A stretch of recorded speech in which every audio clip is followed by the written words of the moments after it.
औज़ुबिल्लाहिमिनश्शैतानिर्रजीम बिस्मिल्लाहिर्रहमानिर्रहीम। तमाम देखने और सुनने वालों को ज़ीशान अज़हर की जानिब से प्यार भरा सलाम। अल्लाहुम्मा लब्बैक लब्बैक अल्लाहुम्मा लब्बैक इन्नल हम्दा वन निअमता लका वल मुल्क ला शरीका लह। यानी आज से हम सफ़र हज के जो लोग जा रहे हैं, यानी आज से हज का जो महीना है ज़िल हज का वो शुरू हो जाता है। यानी कल रात ऐलान हुआ और अल्लाह तबारक व तआला उन तमाम लोगों का सफ़र मुबारक करे। अल्लाह तबारक व तआला अगले साल हमें भी हज की तौफीक अता फरमाए और अल्लाह तबारक व तआला हम सब के गुनाहों को माफ़ फरमाए। अल्लाह तबारक व तआला मुस्लिम उम्मा को एक करे, ना सिर्फ एक करे बल्कि बाहमी सोच के साथ आगे बढ़ने की ताकत अता फरमाए। उन अनासर से अल्लाह तबारक व तआला तमाम मुस्लिम उम्मा को दूर रखे जो कि शर का काम कर रहे हैं, वो अनासर जो कि मुसलमानों को लड़वाना चाहते हैं और वो अनासर जो कि आक़ाए दो जहां सल्लल्लाहु अलैहि वसल्लम की बताई हुई बातों से हमें दूर करने की कोशिश करें। मुस्लिम उम्मा के लिए इस वक्त भी लम्हा फ़िक्रिया है कि आप कैसे अपनी ज़िंदगी को किस डगर पर लेकर चलते हैं, क्योंकि दुनिया है। और कल बड़ा एक अच्छा बयान मैंने पढ़ा, वज़ीर ख़ारिजा का कह लें या वज़ीर दिफ़ा का कह लें, ईरान के जो वज़ीर हैं, उन्होंने कहा, उन्होंने एक पोस्ट शेयर की और जिसमें दरख्त जो उनका इलाकाई दरख्त है उसकी तस्वीर शेयर की। उन्होंने कहा कि ये कितने सौ साल से यहाँ मौजूद है और इसकी जड़ें इतनी मजबूत है कि आज भी इसके ऊपर पिलाहट नहीं आई। ईरानी कौम भी इसी तरीके से मजबूत है कि वो अपना दिफा करना जानती है।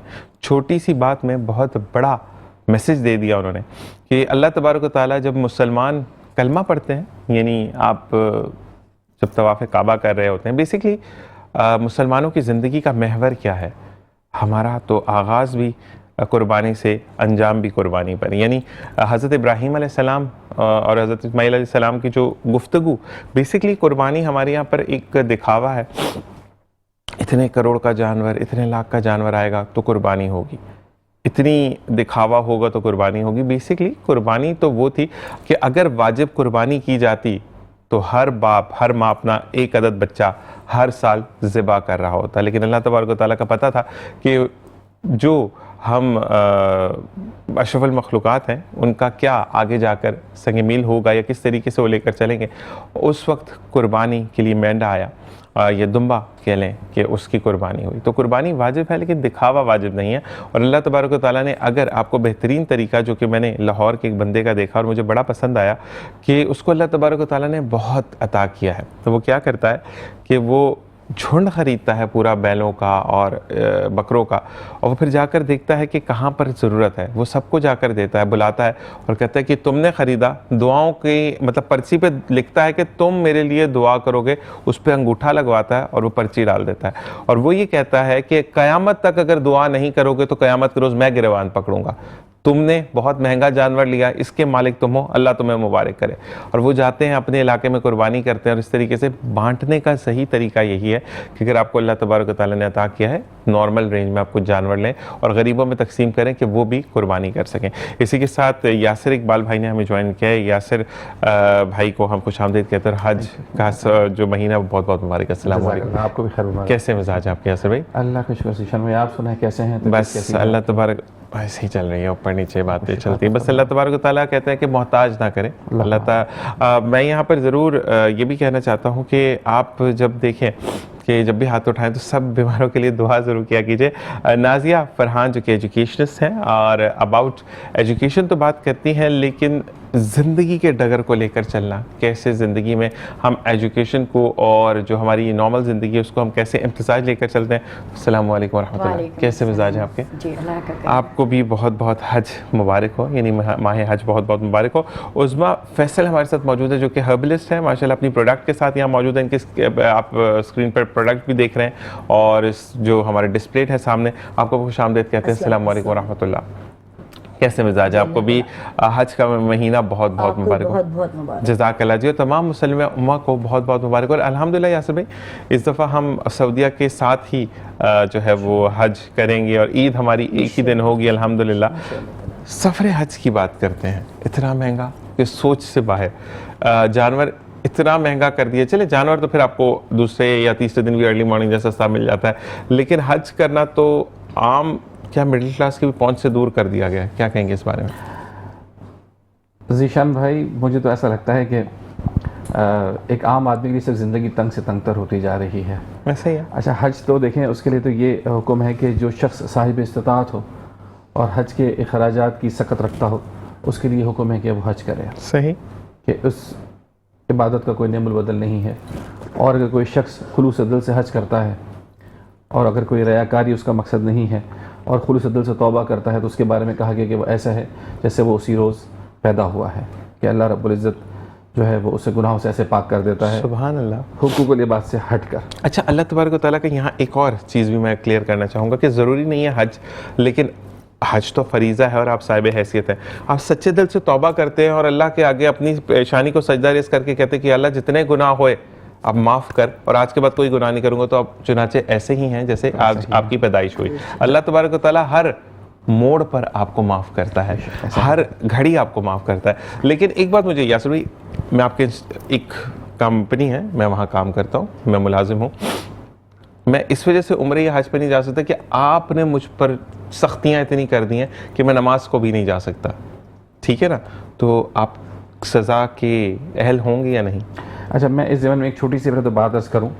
एक तो ये है कि तमाम तर गुनाह अल्लाह ताला माफ़ फरमा देता है तौबा से, लेकिन इसमें वो गुनाह शामिल नहीं है जो हुकूक इबाद के हैं।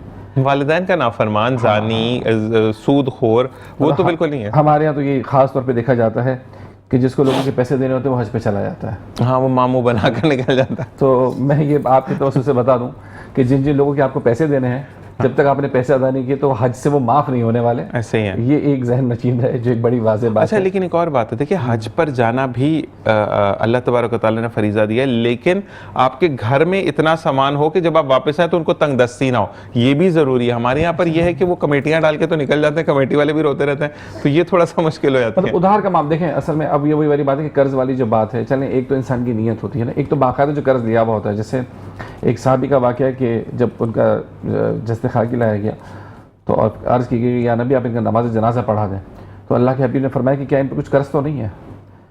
तो अर्ज़ की गई, या नबी जी इन पर कुछ कर्ज़ है। तो फरमाया फिर इनका नमाज जनाजा तुम ही पढ़ लो, मैं नहीं पढ़ूंगा। अल्लाह हू अकबर। हालांकि वो सहाबी थे। फिर ये अगर तवील वाक़या मुख्तसर ने कि फिर जिब्राइल अमीन तशरीफ़ लाया और उनका कर्ज़ उतारा कि उनके दीगर आमाल के सबब की उनकी नीयत थी कर्ज़ अदा करने की, लेकिन किसी जो है वशत मजबूरी के सबब जो है वो अदा ना हो सका, तो फिर अल्लाह ने फ़रिश्ते के ज़रिए अदा करवाया।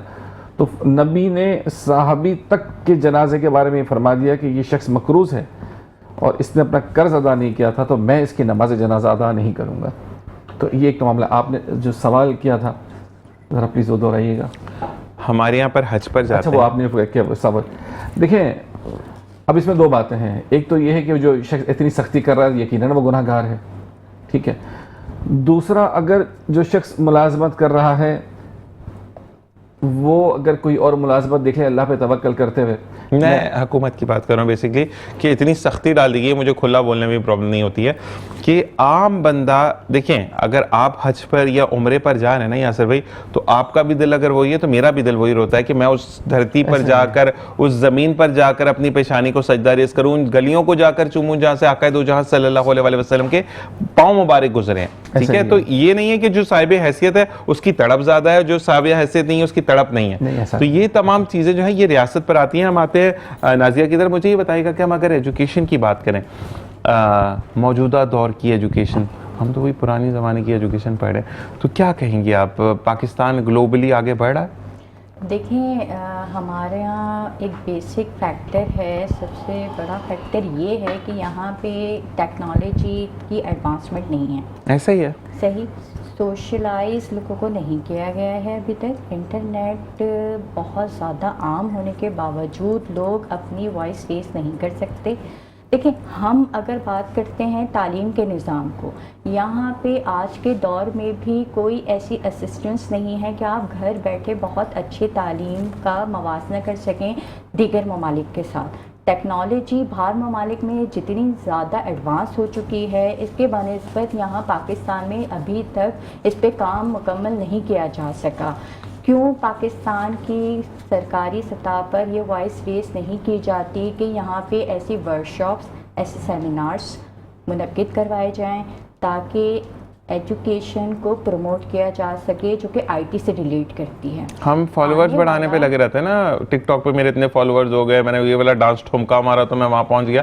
तो जिस दिन हम इन चीज़ों से लेकिन हम निकलेंगे, तालीम के निज़ाम पे मैं बात वही- कर रहे नहीं, हैं। मैं वही कह रहा हूँ कि हम जिस- व्लॉगर की इसलिए यहाँ पे बात नहीं कर रहे क्योंकि हम बात यहाँ पे प्रमोट कर रहे हैं एजुकेशन। मैं यही कहना चाह रहा हूँ कि जिस दिन हमारे यहाँ पर सोच ये आ जाएगी ना कि मुझे एजुकेशन के अंदर, अगर यहाँ पर नाजिया ने आकर ये बात की कि एजुकेशन जो है वो हमारी रसाई इंटरनेट होने के बावजूद भी नहीं है, तो मुझे उसको लेकर आना है। मैं सोशल मीडिया पर एक कंटेंट डालो कि नाजिया हम इस तरह भी कर सकते हैं, वो नहीं है। अच्छा, नाजिया ने बात की, उसके बाद वो कोई भी नहीं सुनेगा, कोई गाना नहीं आएगा तो उस पर ठुमके लग जाएंगे। मैं ये कह रहा हूँ कि हमारी आवाम को भी एजुकेट खुद होना पड़ेगा। देखिए, यहाँ पे हमें गवर्नमेंट भी प्रोवाइड नहीं करती जिस तरीके से एक वॉइस रेस की जा सकती है कि डिसेबल और नॉन डिसेबल्ड पर्सनस के लिए अगर हम बात करते हैं, बहुत बड़ा फैक्टर है यहाँ पर कि यहाँ पे वॉइस रेस नहीं की जाती। ऐसे ही है। देखिए, एक डिसेबल पर्सन के लिए हर गली हर मोहल्ले में आपको एक स्कूल मिलेगा, ठीक है, एजुकेशन सेंटर मिलेगा, ठीक है, आपको इंटरनेट पे मौके मिलेंगे। लेकिन हम बात ये करना भी चाह रहे हैं कि नॉन डिसेबल पर्सनस के लिए कौन से मौके फराहम किए जाते हैं। आप बताइए, अगर हम व्लॉगर्स की बात करते हैं तो क्या व्लॉगर्स सिर्फ एजुकेशन से रिलेट कर रहा है? यहाँ पे भी आप अगर डिफ्रेंशिएट करें डिसेबल और नॉन डिसेबल पर्सनस के लिए, स्टूडेंट्स के लिए, उनके घरानों का क्या होता होगा जहाँ पे कोई भी बर्थ होती है और वहाँ पे डिसेबिलिटी सामने आती है। आप ये बताइए, कोई ऐसे हॉस्पिटल्स हैं नियरेस्ट जहाँ पे वो लेके जाएं और उनका जो एक इस्तेताअत है वो पैसे उनके पास नहीं है ऐसे ही है। इलाज करवाने के लिए, ऐसे ही है। बताइए उनको कौन सपोर्ट करेगा? उनका वेल बीइंग, उनका वेलविशर कौन बनेगा? सही। ऐसे बच्चों के जो वालिदैन होते हैं वो किन मुश्किलात का सामना करते हैं? आज अगर हम हज की बात कर रहे हैं, अभी थोड़ी देर पहले आपने एक वाक़या बताया जो कि हज से, कुर्बानी से रिलेट करता है। ये आज के दौर में ये बताइए, टेक्नोलॉजी के एडवांसमेंट होने के बावजूद नॉन डिसेबल्ड पर्सनस के लिए, स्टूडेंट्स के लिए कौन से मौके फराहम किए गए? मैं यहाँ पे एक बात और कहूँगा, हमारे यहाँ पर तो ये भी नहीं है कि अगर फ़र्ज़ करें एक डिसेबल बच्चा, देखें दुनिया में आप लड़की हैं, हर चीज़ आप बर्दाश्त कर सकती है ना। मैं आपको बोलूँ, आपको बोलना नहीं आता, आप बर्दाश्त करेंगी, आप गलत बोल रही हैं आप, लेकिन बीइंग अ लड़की या माँ बन के आप सोचें, औलाद के साथ थोड़ी सी भी होती तो बंदा तिलमिला जाता है ना। हमारे यहाँ पर ये भी एजुकेशन नहीं है कि बहन तुम्हारे अंदर कोई फॉल्ट हो सकता है, भाई तुम्हारे अंदर कोई फॉल्ट हो सकता है, बच्चे स्टॉप कर दें।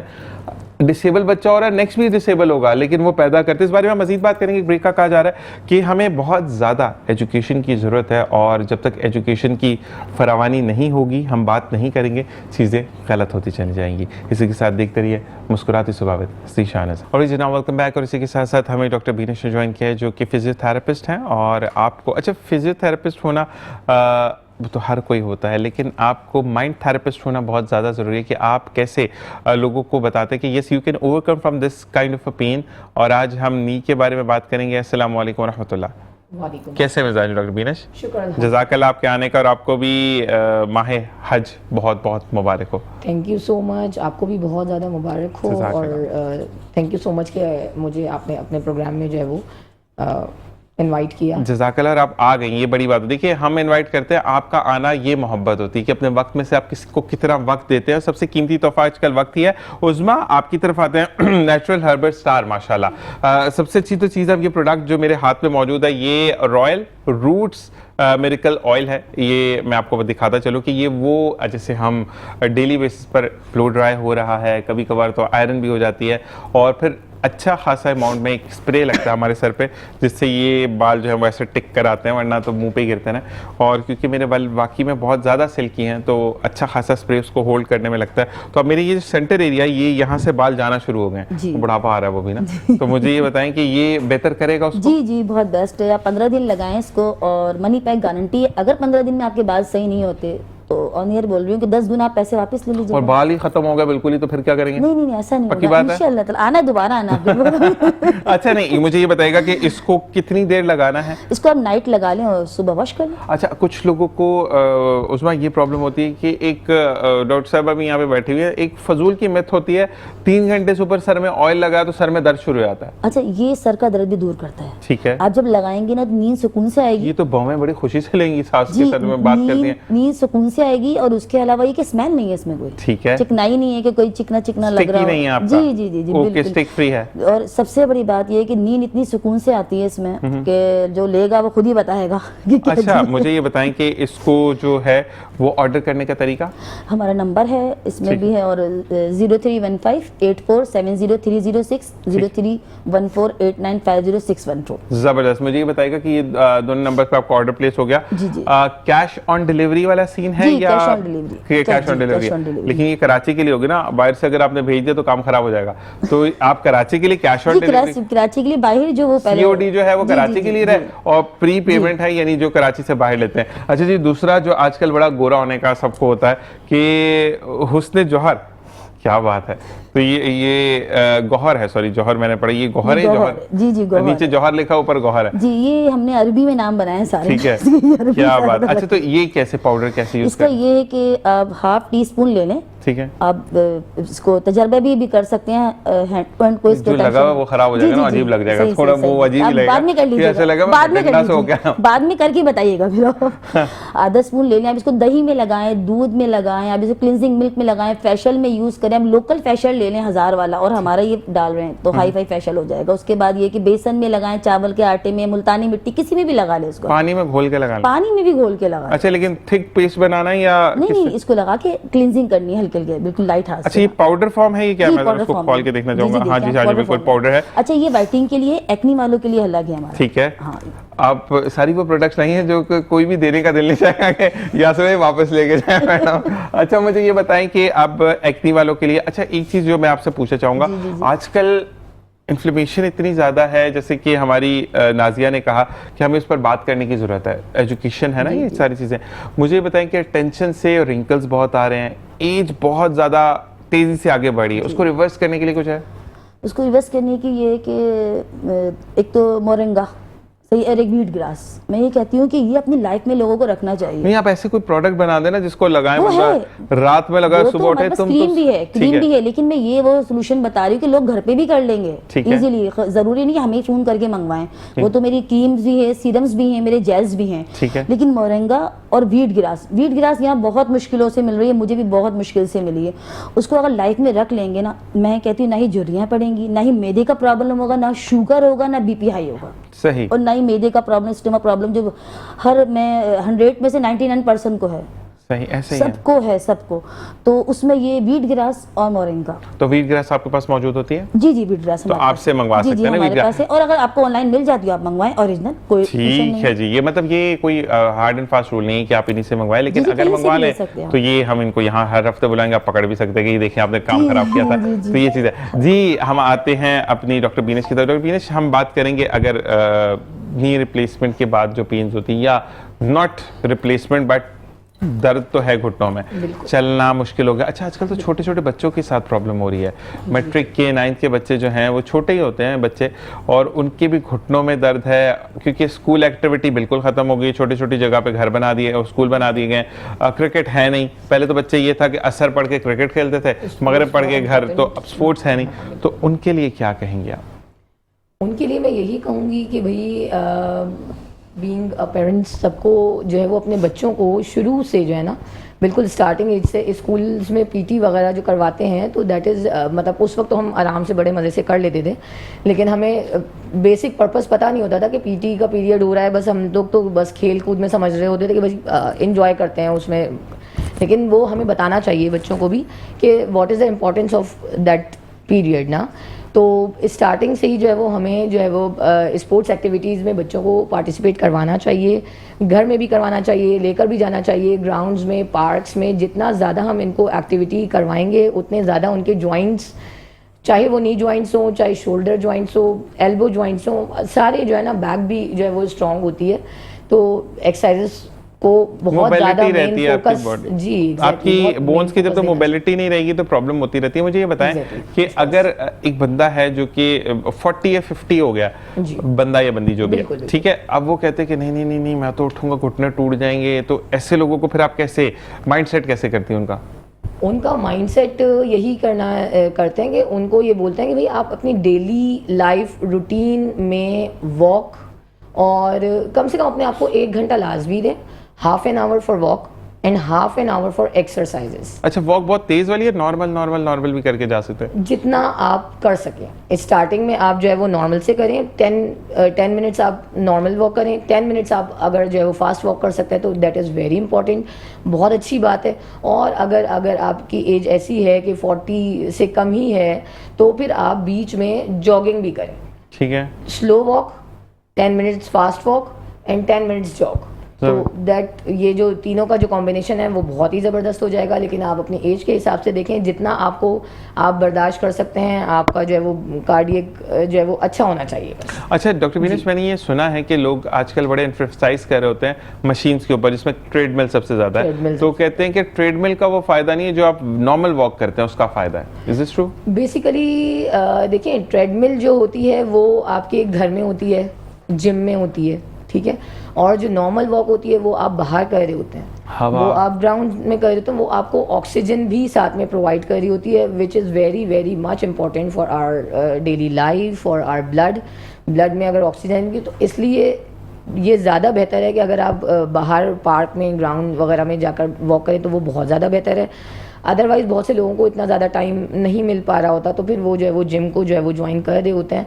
और ठीक है, ट्रेडमिल भी ठीक है, वो आपकी बॉडी की मोबिलिटी के लिए ठीक है, जॉइंट्स के लिए ठीक है, लेकिन अगर आपको ऑक्सीजन के हवाले से बात की जाए तो वो ग्राउंड्स में, पार्क्स में करें तो वो ज़्यादा बेहतर है। अच्छा डॉक्टर बीनेश, आखिरी आज परवाज़ जो रवाना होगी 4 बजे, उसके बाद हज ऑपरेशन जो है वो मुकम्मल हो जाएगा और फिर हज की कोई परवाज़ रवाना नहीं होगी कराची से। तो मुझे ये बताएं कि 3 फ्लाइट शायद रह चुकी हैं, अब वो मुझे कंफर्म नहीं है कि वो 19-20 को है या नहीं है, ये अल्लाह बेहतर जाने, लेकिन मुझे आज तक का कंफर्म था कि आज 4 या 6 बजे के दरमियान, वैसे तो PI है वो 4 बजे कभी रात 4 हो जाती है, मसला नहीं है, लेकिन अगर कोई जा रहा है उसको हज का सफ़र हज उसने बांधना है और उसको घुटनों में बहुत ज़्यादा दर्द है, वो एक दिन पहले आपसे कांटेक्ट करता है कि डॉक्टर बीनेश मेरे साथ ये मसला है, तो आप उसको रिजॉल्व करने के लिए कोई मेडिसिन बताती हैं या कोई जेल वगैरह बताती कि जाओ ताकि क़याम हज बड़ा अच्छा गुजरे? बिल्कुल बिल्कुल मेडिसिन भी प्रिस्क्राइब कर रहे होते हैं, जेल भी बता रहे होते हैं, और सबसे ज़्यादा जो है वो मतलब कि इंस्टेंट इफेक्ट आपको जो है वो हीट थेरेपी का पड़ेगा। ठीक है। क्योंकि दे आर ओल्ड एज, अगर ओल्ड एज है तो heat therapy is very important. और एक और एडवाइस हम ये करेंगे कि अगर ड्यूरिंग हज, ड्यूरिंग लॉन्ग वॉक्स, अगर आपको जैसे अब फील हो रहा है कि आपको स्वेलिंग हो रही है, एडिमा हो रहा है, घुटना बहुत मोटा हो गया, रेड हो गया, तो आप उसमें आइसिंग को प्रेफर लाजमी कीजिए। 10 to 15 मिनट्स की जो है ना, सुबह में और शाम में जो है वो आइसिंग कर लीजिए। आइसिंग, यस, आइस पैक कर लें। नहीं है अवेलेबल, आप जो है वो किसी भी शॉपर में जो है वो भाई मतलब कि इमरजेंसी के तौर पर आप बर्फ़ जो है वो उसको जमा लें, फ्रीज़ कर लें और वो आप निकाल कर जो है वो लगाइए। 10-15 मिनट्स आपकी जो है वो स्वेलिंग बहुत बेहतर हो जाती है और पेन मैनेजमेंट भी इसमें आपकी कवर हो जाती है। ज़बरदस्त। भी आपकी तरफ आते हैं, मुझे ये बताइएगा मौजूदा सूरत हाल की अगर हम बात करें और ताजर बिरादरी को जो अच्छा मुझे पता नहीं है पूरी खबर, लेकिन वो ऑथेंटिक बंदे थे जिन्होंने सराफा बाजार में घुसकर मारा और शॉप के अंदर घुसकर मारा? जिशान भाई, बेसिकली ये एक बिल्कुल मेन रोड की शॉप है सदर में। सही है। आपने जॉन्स ब्रोस देखा होगा, उसके अपोजिट साइड पे पहले की तरफ है, मेन रोड की शॉप है ये। और उनके पास रिपोर्ट ये थी कि उनके पास कुछ जो है वो स्मगलिंग के पीसेस हैं सिल्वर के। FI इंटरव्यू विद कुछ सादा लिबास में भी अहलकार थे और 2 जो है वो यूनिफॉर्म। बड़े तमीज़ से उन्हें सलाम तो बड़े तमीज़ से किया जो मैंने वीडियो वो वीडियो आपने शायद पूरी नहीं देखी गालिबन। नहीं, मैंने सिर्फ सलाम तक देखी और उसके बाद मार कुटाई देखी। हाँ, उसके बाद जो है वो जिस शख्स को थप्पड़ मारी गई उस शख्स को उसके बेटों के सामने थप्पड़ मारी। गलत है। फिर इसके बाद पूरी जब दुकान की तलाशी ली गई तो उसके अंदर से कोई भी चीज़ गैर मतलब ममनुआ नहीं निकली। इट मीन्स वो बंदा जो है वो थ्रू प्रॉपर चैनल काम कर रहा था। अच्छा, अब ये एक दूसरी डिबेट है ना। द पॉइंट इज़ कि अगर एक शख्स गिल्टी भी है, वो तो गिल्टी नहीं था, गिल्टी भी है, तो क्या ये तरीक़ाकार दुरुस्त है कि आप जो है वो ताजिरों पर हाथ उठाएं? नहीं, आजकल तो पुलिस एहलकार अगर आप देखें, अगर आपने या सभी अब अक्सर वीडियोस, मैं कराची की बात नहीं करता, मैं पाकिस्तानी हूँ, मैं पूरे पाकिस्तान की बात करता हूँ। औरतों को जोड़ों से पकड़कर खींच रहे हैं, बुढ़ापे में जो बूढ़े हैं दाढ़ी से पकड़, मतलब what the hell is going around? Zeeshan भाई देखें, फिर वही वाली बात आती है घूम फिर के, जैसे हमारे अब हमने हज की बात की, हज इतना महंगा हो गया। देखें, capital is the running blood of the nation. ऐसे ही है। जो पैसा है, जो दौलत है, जो कैपिटल है, वो जो है कौम की रगों में दौड़ता हुआ खून है। ठीक है, और जो ताजिर होता है वो जो है रीढ़ की हड्डी का किरदार अदा करता है, ठीक है।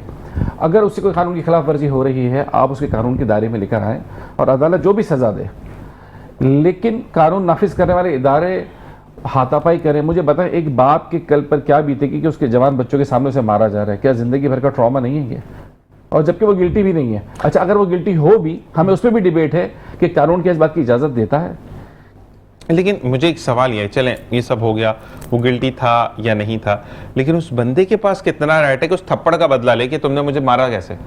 सर देखिए, अगर ये राइट आपके और मेरे ख्याल में होता तो फिर नौबत यहाँ आती ही नहीं ना। नहीं, फिर एक बात मुझे देखिए ना, देखिए मैं कानून हाथ में लेने की बात नहीं कर रहा, मैं किसी को प्रोवोक नहीं कर रहा, मैं किसी बात का साथ नहीं दे रहा, लेकिन अगर आप मुझे थप्पड़ मारेंगे तो मैं भी मारूंगा आपको, ठीक है ना? तो यहाँ पर ये कानून क्यों है कि कानून वाले को आप थप्पड़ नहीं मार सकते, वो चाहे आपकी धज्जियां उड़ा दे।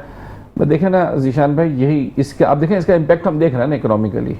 हालांकि मैं आपको बताऊं, इस वक्त जो जियो पोलिटिकल सिचुएशन है इस वक्त ना, स्पेशली जो हम मिडिल ईस्ट में देख रहे हैं, अगर हमारे यहाँ चीज़ों को ज़रा सा भी बेहतर किया जाए ना, हमारे यहाँ बहुत तेज़ी से कैपिटल आएगा, बहुत तेज़ी से कैपिटल, और आ रहा है। आपको शायद पता होगा, डिफेंस की प्रॉपर्टी में 40% इंक्रीमेंट हुआ है जब से ये दुबई वाला मामला हुआ है। तो Pakistan is the best place for these things. लेकिन जब आप इस तरह की कोई भी चीज़ करते हैं ना, तो उससे बहुत शदीद गम और गुस्सा भी पाया जाता है, और लोग जो है ना वो डर जाते हैं, ठीक है ना? क्योंकि ताजिर, मैं आपको बताऊँ, ताजिर को पकड़ना सबसे आसान है। ताजिर कहाँ भाग सकता है? कहीं नहीं भाग सकता वो। उसकी चीज़ें इंडियन भी है, उसकी दुकान भी है। नहीं, लेकिन अगर ताजिर ही भाग गए तो पाकिस्तान क्या करेगा? वो यही तो हो रहा है ना सर, 300 रुपये का डॉलर ऐसे ही तो नहीं हो गया ना। एक दौर में 60s में हम पूरे साउथ ईस्ट एशिया में सबसे बेस्ट इकोनॉमी थे। आज अगर हम वर्स्ट हैं तो this is one of the reasons कि हम ताजिरों को इज्जत ही नहीं दे रहे। हमारे एंटी पीयर की कोई इज्जत नहीं है। फिर हम कहते हैं कि ताजिर पैसा लेकर आए। आप मुझे बताएं, जिस आदमी को आप थप्पड़ कराएंगे वो पैसा क्यों लेकर आएगा? और दूसरी बात है कि वो बिजनेस ही क्यों देगा आपको कि आपका जो है वो माशरे में आए। डॉक्टर साहब, सॉरी नाज़िर, आपकी तरफ आते हैं। मुझे ये बताएं कि हम एजुकेशन पर बात कर रहे हैं ना कि लैक ऑफ एजुकेशन है, सब कुछ है। डिसेबल बच्चों की अगर हम बात करें तो डिसेबल में वैसे मैंने ये देखा कि जहन बड़ा अल्लाह ताला ने उनको ज़हीन बनाया होता है। मानती है इस चीज़ को? देखिए, मैं आपको एक एग्जांपल से समझाना चाहूँगी। एक मूवी आई थी, ठीक है, छोटे बच्चे के बारे में बताया गया कि उसको स्कूल में इंटरेस्ट नहीं होता था, वो पढ़ना चाहता नहीं था, उसको समझ नहीं आती थी, बिल्कुल भी उसका माइंड इस लेवल का नहीं था। उसकी डिसेबिलिटी कहाँ थी? उसको मेंटली उन चीज़ों में इंटरेस्ट नहीं था जो कि नॉर्मल बच्चे इंटरेस्ट लेवल अपना बढ़ा रहे होते हैं, पेरेंट्स सपोर्ट कर रहे होते हैं, सपोर्टिव सिस्टम पे चल रहे होते हैं। क्लास में क्या होता था, 3 क्लास में चले गए, 4 क्लास में चले गए, बच्चा अगर है वो KG में पढ़ रहा है, 2 में पढ़ रहा है, आगे नहीं जा पाता था। उसके कोर्स को चेक किया जाता था, उसकी कोई प्रोग्रेस नहीं आती थी, पेरेंट्स को बुलाया जाता था, कंप्लेन की जाती थी। उसका इंटरेस्ट था ड्राइंग में, सही, ठीक है। इंटरेस्ट लेवल पर भी डिपेंड करता है कि बच्चों को देखा जाता है कि इनका इंटरेस्ट कहाँ पे है। पेरेंट्स स्कूल पे चल रहे होते हैं, ठीक है, हर तरह की डिसेबिलिटी है मौजूद, समझने की ज़रूरत होती है, बच्चों को आगे बढ़ाने की ज़रूरत होती है। यही चीज़ एजुकेशन होती है, ये एक पार्ट है। ऐसे ही माँ बाप को एजुकेट होना ज़रूरी है। हमारे यहाँ टीचर्स इस बात को नहीं समझते क्योंकि उनको अपना सिलेबस कंप्लीट करना होता है। एग्जैक्टली, ठीक है, उनको इसी काम के लिए अपॉइंट किया जाता है कि आपने ये पढ़ाना है, आपने हमें रिजल्ट देना है, बस आपने रिजल्ट देना है, आपने आगे बच्चों को पहुंचा देना, आपकी प्रोग्रेस क्या है बच्चों के हवाले से, आपका क्या है अचीवमेंट, क्या है, आपने बच्चों को क्या गोल्स दिए थे, उन्होंने अचीव किए नहीं किए। हमारा करिकुलम इस बात पे काम करता है, ठीक है। एक नॉर्मल स्कूल में पढ़ने वाला उस बच्चे की स्टोरी इस तरह से कंटिन्यू की जाती है कि उस बच्चे को कहा जाता है कि आप इसको बोर्डिंग सिस्टम में करवा दीजिए, हम इसको नहीं रख सकते। वहाँ से पेरेंट्स बोर्डिंग सिस्टम में करवाते हैं, वहाँ पे एक पर्सन जो कि टीचर की तरह काम कर रहा होता है, वो ट्रेंड होता है, बच्चों को समझता है। जब वो ये देखता है कि इसके अंदर इस तरह की इस्लाहात क्यों नहीं हैं, ये अपने आप को नॉर्मल बच्चों की तरह क्यों नहीं रख पा रहा, जबकि ये बज़ाहिर कहीं से भी डिसेबल नहीं है, क्या ऐसे मामलात हैं जो कि मैं पढ़ूँ, इसको आगे बढ़ा सकूँ। क्योंकि बाज़ बच्चों में कॉन्फिडेंस लेवल ना होने के बराबर भी होता है, उनको बात समझने में देर लगती है, समझने की सलाहियत बहुत माइनर होती है। 1%, 2%, 3%, 100 आउट ऑफ अगर हम करें, इसको कंपैरिजन करें, बात यहाँ पर आती है कि कंटिन्यूटी के साथ जब उस पर फोकस किया जाता है, उस टीचर ने उसको फोकस किया, उसके निज़ाम को समझा दिमाग की कि उसका माइंडसेट क्या है, वो कहाँ से अपने आप को इंटरनली मोटिवेट कर सकता है। फिर जब काम किया गया मालूम हुआ कि ये ड्राइंग में माहिर है, ये ड्राइंग में आगे जा सकता है, यहीं से इसका कॉन्फिडेंस लेवल को हम बिल्ड कर सकते हैं। फिर वहाँ पर बच्चे का कॉन्फिडेंस लेवल बिल्ड किया जाता है, उस टीचर के साथ उसकी अटैचमेंट इतनी हो जाती है कि वो कहता है कि मैं पेरेंट्स के साथ नहीं जाना चाहता, मैं टीचर के साथ जाऊँगा, इन्होंने मुझे समझा। ओके मैम, यहाँ ब्रेकिंग हमारे पास आ गई है। बहुत बहुत शुक्रिया कि आपने ज्वाइन किया। हम ब्रेकिंग न्यूज़ की तरफ जा रहे हैं और जैसे ही हम वापस आएंगे और फिर मजीद बात करेंगे, यानी हम न्यूज़ हेडलाइंस के बाद वापस आएंगे। आपका बहुत बहुत शुक्रिया कि आपने हमें ज्वाइन किया। देखते रहिए मुस्कुराती सुबह विद ज़ीशान।